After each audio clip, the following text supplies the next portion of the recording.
ఈ సమయం ఇచ్చిన దేవునికి మహిమ కలుగును గాక. మీ అందరికీ కూడా నా నిండు వందనాలు. గతకాలం అంతా కూడా దేవుడు కాచి కాపాడి ఆయన రెక్కల కింద మనల్ని భద్రపరిచి ఆయన రెక్కల మీద మోసుకొని ఈరోజు వరకు కూడా మనకి క్షేమమునిచ్చాడంటే, ప్రతికూల పరిస్థితుల్లో కూడా మనకు అనుకూల సమయాన్ని దేవుడు దయచేస్తున్నాడంటే దేవుని యొక్క కృప మాత్రమే తప్ప మన యొక్క తెలివి కానీ మన యొక్క జ్ఞానం కానీ ఏమీ లేదు. అయితే దేవుడు మన మీద చాలా ఉద్దేశాలు కలిగి ఉంటాడు. దేవుడు మన మీద చాలా ఉద్దేశం కలిగి ఉంటాడు. మనం ఇప్పుడు కూడా ఉన్నతమైన స్థాయిలోనూ ఉన్నతమైన స్థితిలో ఉండాలనే దేవుడు ఆశపడుతూ ఉంటాడు. ఆ ఆశని మనం దేవుని యొక్క ఆశని మనం తీర్చే వాళ్ళలాగానే మనం ఉండాలి. కానీ మన ఆశల్ని లోక ఉద్దేశాలతో కలిపి దాన్ని కొనసాగించడానికి దేవుడు అంగీకరించడు. అయితే వాక్య భాగంలో చూస్తే కీర్తన గ్రంథము 37వ అధ్యాయము 34వ వచనం చదువుకుందాం. కీర్తన గ్రంథము 37వ అధ్యాయము 34వ వచనం. కీర్తన గ్రంథము 37వ అధ్యాయము 34వ వచనం. యెహోవా కొరకు కనిపెట్టుకొని ఉండుము, ఆయన మార్గం అనుసరించుము, భూమిని స్వతంత్రించుకున్నట్లు ఆయన నిన్ను హెచ్చించును. దేవుడు తన పరిశుద్ధ వాక్యము దీవించునుగాక. చిన్న ప్రార్థన చేసుకుందాం. స్తోత్రం నాయన, మహాపరిశుద్ధమైన దేవ, మీకే వందనాలు, స్తోత్రాలు చెల్లిస్తున్నాం నాయన. గతకాలం అంతా కాచి కాపాడినందుకు వందనాలు ప్రభా. ఈ వారం కూడా ప్రభా మీ పాదన చెందుకు వచ్చింది కదైనా మీరు మాతో మాట్లాడుచున్నందుకు మీకు వందనాలు నాయన. పాఠం ద్వారా మహిమ పొందవ దేవా, మీకు స్తోత్రం నాయన. మా ప్రార్థనలు అంగీకరించి ప్రభా మీరు చూపిస్తున్న కృపను బట్టి మీకు స్తోత్రం నాయన. వాక్యం ద్వారా నాయన సూటిగాను తేటగాను బాహాటంగా మీరు మాతో మాట్లాడి మీ జ్ఞానంతో మమ్మల్ని నింపమని, మీ సన్నిధి మాకు తోడుగా ఉంచమని యేసు నామములో అడిగి వేడుకొనిచున్నాం తండ్రి, ఆమేన్. ఇక్కడ వాక్యాన్ని మనం చూసినట్లయితే ఆయన అంటాడు కదా, యెహోవా కొరకు కనిపెట్టుకుని ఉండుము, ఆయన మార్గమును అనుసరించుము, అనుసరిస్తే భూమిని స్వతంత్రించుకునేటట్లు ఆయన నిన్ను హెచ్చించును. యెహోవా కొరకు కనిపెట్టు, యెహోవా కొరకు కనిపెట్టు, ఆ తర్వాత ఆయన మార్గాన్ని అనుసరించు. ఈ రెండు పనులు చేస్తే భూమిని స్వతంత్రించుకునే అంతగా ఆయన నిన్ను హెచ్చిస్తాడు. భూమిని స్వతంత్రించుకునేట్టుగా ఆయన నిన్ను హెచ్చిస్తాడు. అయితే వాక్యంలో మనం చూస్తే ఒక చోట అంటాడు కదా, ఆయన ఒక చోట అంటాడు కదా, హోషేయ గ్రంథంలో 9వ అధ్యాయం 13వ వచనం, 9వ అధ్యాయం 13వ వచనం ఆయన అంటాడు కదా, లోయలో స్థాపింపబడిన తూరు వంటి స్థానముగా నుండుటకై నేను ఎఫ్రాయిమును ఏర్పరచుకున్నాను. తూరు వంటి స్థానముగా ఉండడానికి నేను ఎఫ్రాయిమును ఏర్పరచుకున్నాను. ఈ తూరు అనేది లోకానుసారమైనది, ఎఫ్రాయిం అనేది దేవుని బిడ్డలది. అంటే దేవుని బిడ్డల మీద దేవుని యొక్క ఉద్దేశము అమితమైనది.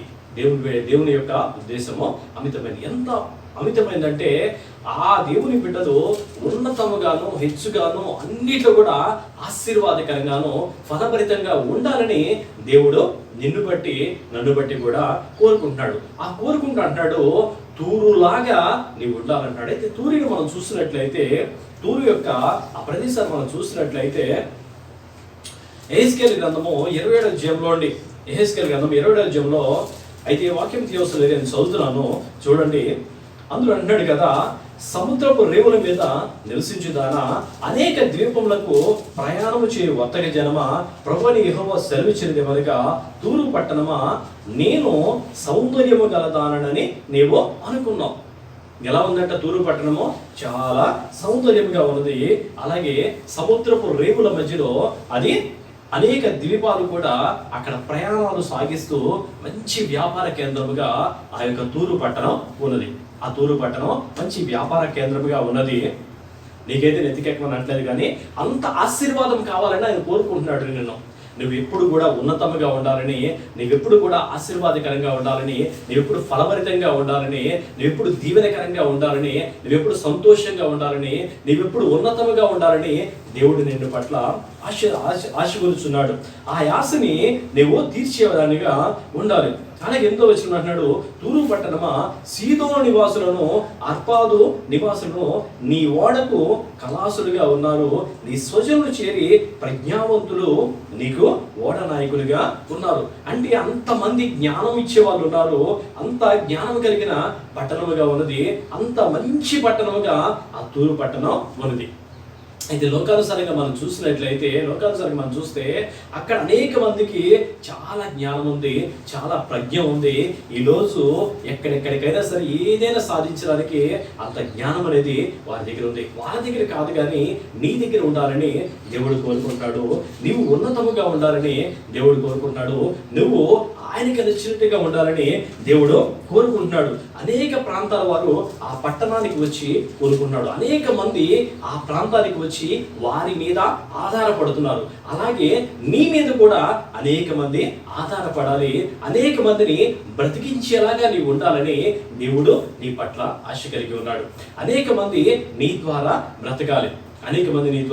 బ్రతకాలి. ఒకరోజు ఒక యవనస్తుడు ఆ పట్టణంలో వెళ్తున్నాడంట. ఆ పట్టణంలో నుండి ఒక ఊరు ప్రయాణమై వెళ్తున్నాడు. ఊరు ప్రయాణం వెళ్తూ ఉన్నప్పుడు ఒక రైట్ సైడ్ చూస్తే ఒక పొలం అనేది కనపడింది. అంటే అదంతా కూడా పిచ్చి మొక్కలతో నిండిపోయిన ఆ పొలం అంతా కనపడింది. పొలం అంతా కనపడగానే ఆయన వెళ్తా చూశాడు. అబ్బా పచ్చగా ఉంది, భలే ఉంది అని చెప్పి అనుకున్నాడంట. పచ్చగా భలే ఉంది అని చెప్పేసి అనుకున్నాడు. అలా కొద్ది దూరం మళ్ళీ ఆ పట్టణం నుండి తిరిగి వస్తున్నాడు. తిరిగి వచ్చేటప్పటికి అక్కడ ఉన్నవన్నీ కొట్టివేయబడినాయి. అక్కడ ఉన్నవన్నీ కూడా ఒక రైతు మొత్తాన్ని కూడా కొట్టేస్తున్నాడు. చెట్లన్నీ కూడా నరికేస్తున్నాడు. ఆ పొలంలో ఉన్న పచ్చదనాన్ని మొత్తం కూడా దున్నేస్తున్నాడు. మొత్తం ఎండిపోయి ఏమీ లేదు అక్కడ, మొత్తం కూడా ఉండిపోయినప్పుడు ఈయన అనుకున్నాడు కదా, అరే నేను మొన్న వచ్చినప్పుడేమో శుభ్రంగా పచ్చగా ఉంది, చాలా అందంగా ఉంది, చాలా బాగుంది, అటువంటిది ఈ మనిషికి ఎందుకురా అసలు అంత పచ్చగా ఉన్నదాన్ని నాశనం చేయాలనిపించింది అని చెప్పేసి ఈయన అనుకున్నాడంట. ఈయన అనుకుని సరే అది మనసులో అనుకొని ప్రయాణమే వెళ్ళిపోయిన తర్వాత మరలా ఒక నెల రోజుల తర్వాత మరలా పట్టణానికి వచ్చాడు. మరలా పట్టణానికి అలా మార్గంలో దారిలో వెళ్ళేటప్పుడు చూస్తే అక్కడ ఆ ప్రాంతం అంతా దున్నబడి అయంతా కూడా విత్తనాలు వేసి ఆ మొక్కలతో చిన్న మొక్కలతో నిండి ఉంది. చిన్న మొక్కలతో ఉండేటప్పటికి ఈయన అనుకున్నాడు కదా, అరే మొన్న దాని మీద ఇప్పుడు కొంచెం ఇంకా అందంగా ఉంది ఇది అని అనుకున్నాడు. అలా మళ్ళీ వెళ్ళి ఆ పట్టణం పని చేసుకొని ఒక 3-4 రోజులు, 6 రోజులు, 14 రోజుల తర్వాత మళ్ళీ తిరిగి ప్రయాణంలో వచ్చాడు. ఈసారి వచ్చినప్పుడు ఏమైందంటే ఆ పొలం అంతా కూడా మంచి పైరులో పెరిగి కంకులతో అటు ఇటు ఊగుతూ ఎంతో అందంగా అది ఉంది. ఆ యొక్క గట్టులన్నీ చూస్తే పూల మొక్కలతో నిండిపోయింది. ఆ ప్రాంతంలో వెళ్తా ఉంటే మంచి సువాసన వస్తూ ఉంది. పొలమేమో మంచి కంకులతో నిండి గాలి కట్టి ఇటు ఊగుతా ఉంది. అది చూసినప్పుడు నేను కనిపించింది, అబ్బా అంతకుముందు చూశాను నేను, అదంతా కూడా పచ్చగానే ఉంది కానీ అదంతా గజిబిజిగా ఉంది, అది ఎవరికి ఉపయోగపడాలి లేదు. కానీ ఈరోజు చూస్తే ఈ పొలం అంతా కూడా నలుగురికి ఆహారం ఇచ్చేలాగా ఉంది. ఇక్కడ ఉన్న గట్టుల మీద ఉన్న పూల చెట్లను కూడా ఎంతో సువాసన భరితంగా ఉన్నాయి అని చెప్పేసి అనుకున్నాడు.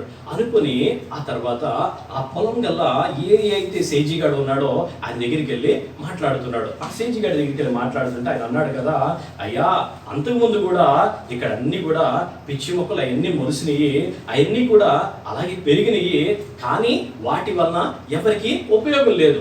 అవన్నీ కూడా మరణం వల్ల ఎవరికి ఉపయోగం లేదు. కానీ ఇది ఉంది కదా, ఇది ఉన్న దాని వలన నేను బ్రతుకుతాను. నేను బ్రతకడమే కాదు, నలుగురిని కూడా బ్రతికించడానికి, వ్యాపారం చేయడానికి అన్ని రకాలుగా కూడా ఆశీర్వాదకరంగా ఇది ఉంటదయ్యా అని చెప్పాడు. అయితే అనుకున్నాడు కదా, ఎంత మంచి సేజిగాడు, ఎంత మంచి పనివాడైనా అని చెప్పి ఆయన మెచ్చుకొని వెళ్ళిపోయాడు. అలాగే తూరు పట్టణం కూడా అంతకుముందు ఎలా ఉందంటే పచ్చని పొలాల్లాగానే ఉన్నాయి. అది ఎవరికి కూడా ఆశీర్వాదకరంగా లేదు. కానీ దేవుని బిడ్డల మీద ఆయన ఉద్దేశం ఏంటంటే అది దున్నబడి విత్తబడి ఆయన చేతిలో పెరుగుతూ ఆశీర్వాదకరంగా ఉంటూ ఆయన అంటాడు కదా, నీవు బ్రతకాలి, నువ్వు బ్రతుకుతూ అనేక మందిని బ్రతికించాలి. హల్లెలూయా, హల్లెలూయా.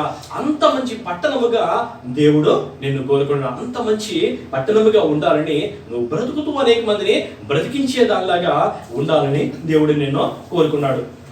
అయితే దానికోసం అలా చెయ్యాలంటే రెండోది అంటాడు కదా, 2వ వచనంలో యెహోవా కొరకు కనిపెట్టుకొని ఉండు. యెహోవా కొరకు కనిపెట్టుకుంటూ భూమిని స్వతంత్రించుకోవాలంటే రెండో పని ఏం చేయాలి? యెహోవా కొరకు కనిపెట్టుకొని ఉండు. యెహోవా కొరకు కనిపెట్టుకోవడం అంటే ఎలా? యెహోవా కొరకు కనిపెట్టుకోవడం అంటే ఎలా? అయితే సమూయేలు గ్రంథం మొదటి సమూయేలు గ్రంథము 12వ వచనంలో ఇశ్రాయేల్ ప్రజలందరూ కూడా సమూయేలు దగ్గరికి వెళ్ళారంట. ఇశ్రాయేల్ ప్రజలందరూ కూడా సమూయేలు దగ్గరికి వెళ్ళి ఆయన అడుగుతున్నారు. ఏమని అడుగుతున్నారంటే, అమ్మోనీయుల రాజైన నాహాషు మీ మీదకి వచ్చుట మీరు చూడగానే సమూయేలు దగ్గరికి వెళ్ళి ఈయన అడుగుతున్నారు, అయ్యా శత్రువులు వచ్చి మమ్మల్ని నాశనం చేస్తున్నారు, కాబట్టి మాకు ఒక రాజును మేము ఏర్పాటు చేస్తే ఆ రాజు యుద్ధానికి వెళ్తాడు, ఆ రాజు యుద్ధానికి వెళ్తే ఆయన వెనకాల మేము బయలుదేరి వెళ్తాము అని చెప్పేసి సమూయేలు దగ్గరికి వెళ్ళి ఈ ప్రజలందరూ కూడా అడిగారంట. మరి దేవుడు కనిపెడుతున్నట్టే వీళ్ళు దేవుని కోసం కనిపెడుతున్నారా? ఎవరి కోసం కనిపెడుతున్నారు? రాజు కోసం కనిపెడుతున్నారు. ఆ రాజు కోసం కనిపెట్టి సమూయేలు దగ్గరికి వెళ్ళి అడుగుతున్నారు. లోక మర్యాద చొప్పున లోకమంతా ఏ రీతిగా అయితే వెళ్తుందో అదే రీతిగా మేము వెళ్తామయ్యా అని చెప్పేసి, లోకమంతటికి కూడా రాజు ఉన్నాడు కదా, అలాగే మాకు కూడా నువ్వు ఒక రాజును ఏర్పాటు చేసి ఆ రాజు వెళ్ళినట్టుగా మేము వెళ్తాం. ఇప్పుడు శ్రమ వచ్చింది, బాధ వచ్చింది, ఇబ్బంది వచ్చింది, కరువు వచ్చింది, కష్టం వచ్చింది, మానవుడికి రాకుండా ఉండిపోతాయా? ప్రతి మానవుడికి కూడా అది ఒక పరీక్షా కాలంగా దేవుడు నిర్ణయించాడు. అది ఆయన వైపు తిప్పే రాజదండముగా దేవుడు నిర్ణయించాడు. ఆ కాలంలోనే నిన్ను పరీక్షిస్తాడు. నిన్ను పరీక్షించి నీ మనసు ఎలా ఉందో, నీ ఆలోచన ఎలా ఉందో, నీ ప్రవర్తన ఎలా ఉందో, నీ పద్ధతి ఎలా ఉందో దేవుడు నిన్ను గమనిస్తాడు. అలాగే కొంతమందికి శ్రమ రాగానే తాయితుల దగ్గర పరిగెడతారు, కొంతమంది శ్రమ రాగానే వాస్తువుల దగ్గర పరిగెడతారు, కొంతమంది శ్రమ రాగానే మంత్రగాల దగ్గర పరిగెడతారు, కొంతమంది శ్రమ రాగానే ఇంకా ఏ ఏ ఏ ప్రయత్నాలు అయితే అన్ని ప్రయత్నాలు కూడా చేసేస్తారు. వాళ్ళని రాజుగా ఏర్పాటు చేసుకొని వీళ్ళు ప్రయాణం అనేది సాగిస్తారు. ఆ నీ జీవితంలో నువ్వు గమనిస్తే నీకు అర్థమైంది. నీ జీవితంలో నువ్వు గమనిస్తే అర్థమైంది. యెహోవా కొరకు నువ్వు కనిపెడుతున్నావా, కనిపెట్టడం లేదా? యెహోవా కొరకు నువ్వు కనిపెడితే నీ యొక్క వ్యక్తిత్వం ఎలా ఉంది? యెహోవా కొరకు కనిపెడితే నీ జీవితం అంతా కూడా దేవుని మీద భారం వేసి దేవుడే నీకు సహాయం చేస్తాడని నువ్వు ముందుకు వెళ్తున్నావా? లేదా ఏదైనా అవకాశం వస్తే అవకాశం కోసం నువ్వు పరిగెడుతూ ఆ వాస్తుని పరిగెడుతున్నావేమో, మంత్రగాళ్ళని పరిగెడుతున్నావేమో, తాయితులని పరిగెడుతున్నావేమో, ఇంకో అవకాశం ఏదైనా ఉందామని వాళ్ళ వైపు నువ్వు రాజుగా చేసుకుని వాళ్ళ వైపు నువ్వు పరిగెడుతున్నావేమో ఒక్కసారి నువ్వు జ్ఞాపకం చేసుకో. 19వ వచనం అంటున్నాడు కదా, అలాగే ఆ ప్రజలందరూ కూడా అదంతా అయిపోయింది, చెయ్యాల్సిన పనులని చేశారు, అయితే న్యాయం జరగలేదు, ఎక్కడ కూడా అవకాశం అనేది రాలేదు, గెలుపు అనేది వస్తుందా? దేవుని మీద నువ్వు ఆధారపడితే, దేవుని నువ్వు నమ్ముకుంటే ఆయన విడిచిపెట్టే దేవుడు కాదు. ఎప్పుడు కూడా నీకు ఆశ్రయ దుర్గముగా ఆయన ఉంటాడు. ఎప్పుడు కూడా నీకు రక్షణ కవచముగా ఆయన ఉంటాడు.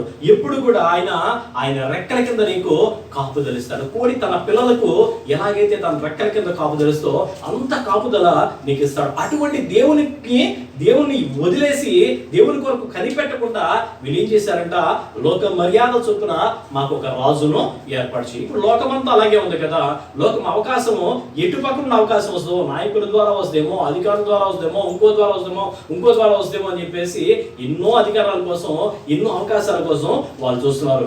అయితే ప్రియమైన దేవుని బిడ్డ, నీతోనే దేవుడు మాట్లాడుతున్నాడు. అటువంటివన్నీ కూడా నీకు అవసరం లేదు. అప్పుడు వాళ్ళందరూ కూడా సమూయేలు దగ్గరికి వచ్చి అంటున్నారు కదా, సమూయేలుతో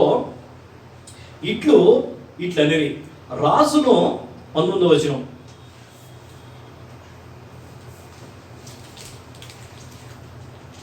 నియమించమని అడుగుడి చేత మా పాపాలన్నిటినీ మించిన గొప్ప కీడు మేము చేసాం. తప్పు చేసిన తర్వాత ఇప్పుడు పెన మీద చెయ్యట్టొద్దురా అని చెప్తే కింద మండుతా ఉంది, పెన మీద చెయ్యట్టేమనుకో కాలకుండా ఉంటుందా?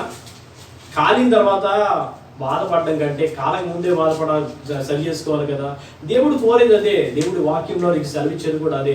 శ్రమ రాకముందే ఆయన మాట విని సరి చేసుకోవాలి. శ్రమ వచ్చిన తర్వాత బాధపడడం ఆయనకి, నువ్వు బాధపడడం కాదు కదా ఆయన కోరుకునేది. నువ్వు సంతోషంగా ఉండాలి, నువ్వు ఆనందంగా ఉండాలి, నువ్వు హ్యాపీగా ఉండాలని ఆయన కోరుకుంటున్నాడు. హ్యాపీగా ఉండాలని కోరుకుంటున్నాడు కాబట్టి అన్నీ ముందుగానే నీకు తెలియజేస్తున్నాడు. ఈ ప్రజలు వచ్చి అంటున్నారు కదా, రాజును మేము కోరుకోవడం అడుగుడు వలన అన్ని పాపాల కంటే చాలా ఎక్కువ పాపం నేను చేశాను కదా, కాబట్టి మేము మరణం కాకుండా నీ దాసులమైన మా కొరకు నీ దేవుడైన యెహోవాను ప్రార్థించయ్యా అని చెప్పేసి దైవ సేవకుని వచ్చి వాళ్ళు అడుగుతున్నారు. తప్పు చేశారు, భయం అనేది వచ్చింది, ఆ భయానికి దేవుణ్ణి ప్రార్థించమని వేడుకుంటున్నారు. అయితే దేవుడు శిక్షించేవాడైతే కాదు, మనం చేసిన తప్పులు బట్టి మనమే ఆ శిక్షను తెచ్చుకుంటాం తప్ప దేవుడు ఎప్పుడు కూడా ప్రేమిస్తాడు, నీవు ఎప్పుడు ఉన్నతముగా ఉండాలని కోరుకుంటాడు. 20వ వచనంలో అంతటా సమూయేలు జనులతో ఇట్లనెను, భయపడకుడి, మీరు ఈ కీడు చేసిన మాట నిజమే, అయినను యెహోవాను విసర్జించకుండా ఆయనను అనుసరించుచు పూర్ణ హృదయముతో ఆయనను సేవించండి. దేవుణ్ణి విడిచిపెట్టద్దు. కీడు చేశారు, అయిపోయింది, సరే, క్షమాపణ వేడుకుంటున్నారు. దేవుని దగ్గర ఆయన పాదాలు పట్టుకొని అడగండి. దేవుడు క్షమించేవాడు కానీ, ప్రేమించేవాడు కానీ శిక్షించేవాడు కాదు. ఆ మాట నిజమే, అయినను యెహోవాను విసర్జింపకుండా ఆయనను అనుసరించుచు హృదయపూర్వకంగా పూర్ణ హృదయముతో ఆయనను సేవించండి. ఆయనను విసర్జించవద్దు. ఆయనను విసర్జించేవారు ప్రయోజనము మారిన రక్షణ లేని మాయా స్వరూపాలను అనుసరించేవారిగా ఉంటారు. నిజముగా అవి మాయే. మంత్రాలు మాయ కాదా? వాస్తు మాయ కాదా? తాయిత్తులు మాయ కాదా? వాటన్నిటిని అనుసరించే వాళ్ళు అలాగే ఉంటారు. వాళ్ళతో నీకేం పని? వాళ్ళతో నీకేం అవసరం? వాళ్ళ వెంపడించాల్సిన అవసరం నీకేంటి?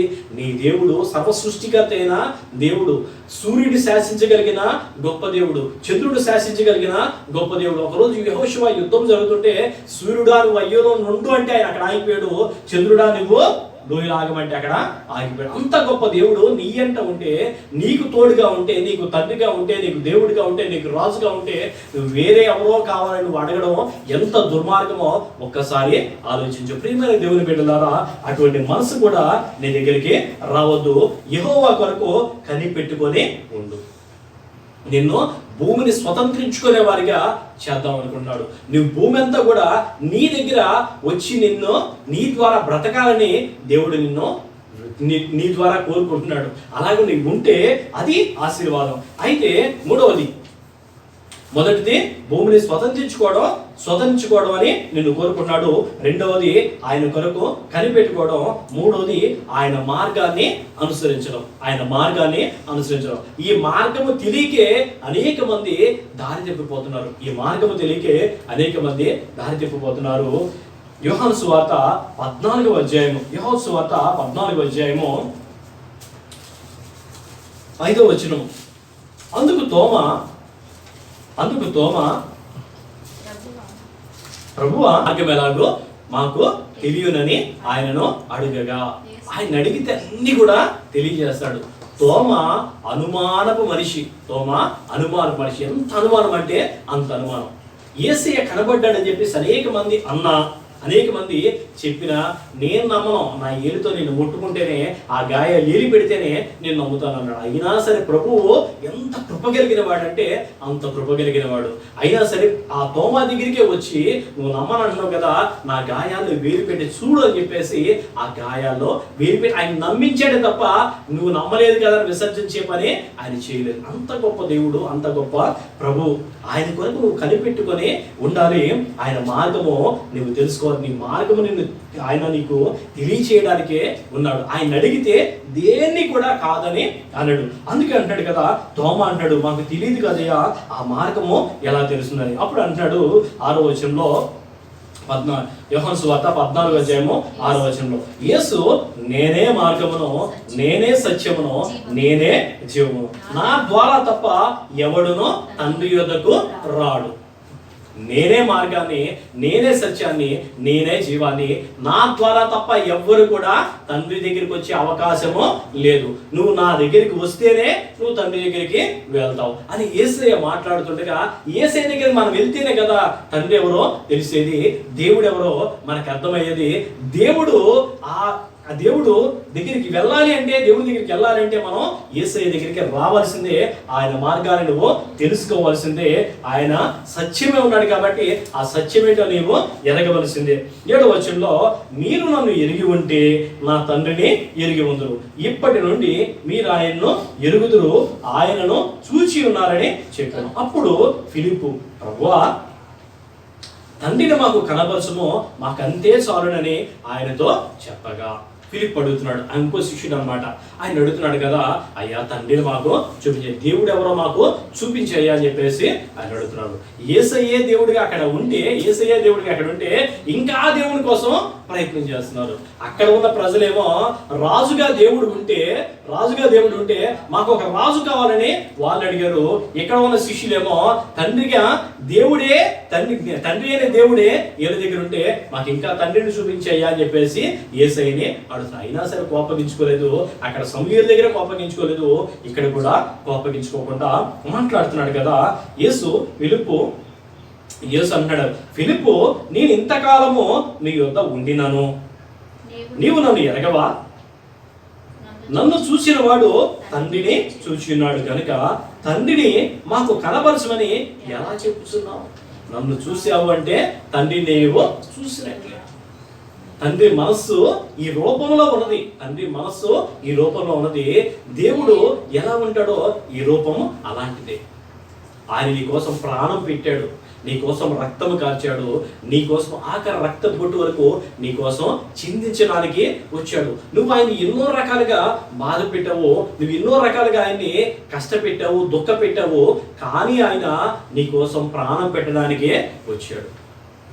అంత గొప్ప దేవుడు నీ పక్కగా ఉండగా నీవు ఆయన అడుగుతున్నావా? నిన్న ఒకరోజు సహోదరుడితో మాట్లాడుతూ అన్న, దేవుడు నీలో ఉన్నాడయ్యా అంటే, దేవుడు నాలో ఎలా ఉంటాడండి అని అన్నాడు. దేవుడు పెట్టిన దీపమే మన జీవమై ఉన్నది. మనకు జీవం ఏంటంటే దేవుడు పెట్టిన దీపము. ఆ దీపం ఎవరంటే దేవుడే. ఆ దీపము దేవుడే. ఒకరోజు ఆయన అడుగుతా ఉన్నా, బాబు, నీ వయసు 40 సంవత్సరాలు, 50 సంవత్సరాలు, 60 సంవత్సరాలు ఉన్నాయి, 60 సంవత్సరాల వయసు ఉంది. ఈ లోపు నీ యవ్వన కాలంలో కానీ ఏదన్నా సందర్భాల్లో కానీ నీ యవ్వన సమయంలో ఎవరైనా ఒక అమ్మాయి పరిచయం అయిందనుకో, ఆమెతో సంబంధం కొనసాగించాలని ఎప్పుడైనా ఆలోచించావంటే ఉంది, కానీ నేనేం మాట్లాడకుండా సైలెంట్గా అలా చూస్తున్నాడు. అదే సరే, అది పక్కన పెట్టు. ఈ లోపు నీకు కూతురు ఉంది, నీ కూతురు వచ్చి నీ అల్లుడు ఏమైనా తప్పు చేశాడు అనుకో, వచ్చి నీ దగ్గరికి వచ్చి అడిగింది అనుకో, నువ్వేం చేస్తావు అని అడిగా. నేను అలా ఒప్పుకుంటానో, అని చింపానో, అల్లుడిని పొడిచేయను అని చెప్పేసి అని అంటున్నాడు.